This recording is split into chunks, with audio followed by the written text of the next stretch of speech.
introduce yourself to our audience today? I'm Mark Kelly. I'm the Public Information Officer for the Jefferson County Emergency Management Agency. That's a position I fill under contract with the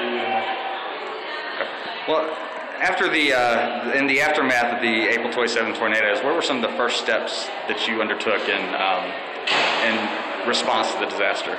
Well, there are really, sort of four stages of any emergency.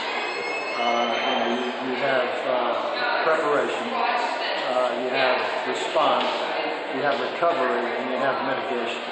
Now, those things tend to overlap, but when in terms of an immediate response, we have it's called an incident management system that we institute that sets up the emergency management agency and our emergency operations center as the hub of a coordinated county-wide response to any local emergency. Certainly, this is the most serious local emergency that we've dealt with in this community in many years.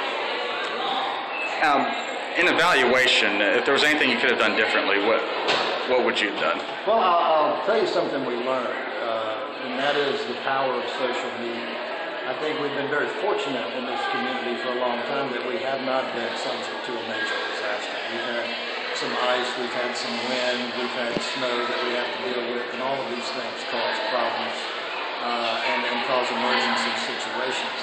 But in terms of something that causes this kind of destruction and affects the entire community in this way, this is the biggest thing we've dealt with. So I think that we've learned that we need to do more to incorporate social media into our emergency response plan. Now, what piece of advice would you give to communicators to prepare, to be prepared for a disaster when it occurs? Think about it ahead of time. Communicate with the Emergency Management Agency. That's why it's there. We tend to be visible only in times of emergency, but there's ongoing education efforts and informational efforts that the Emergency Management Agency does on a regular basis and upon request. So I think part of it is just be aware of what the general plan for the community is in case of an emergency.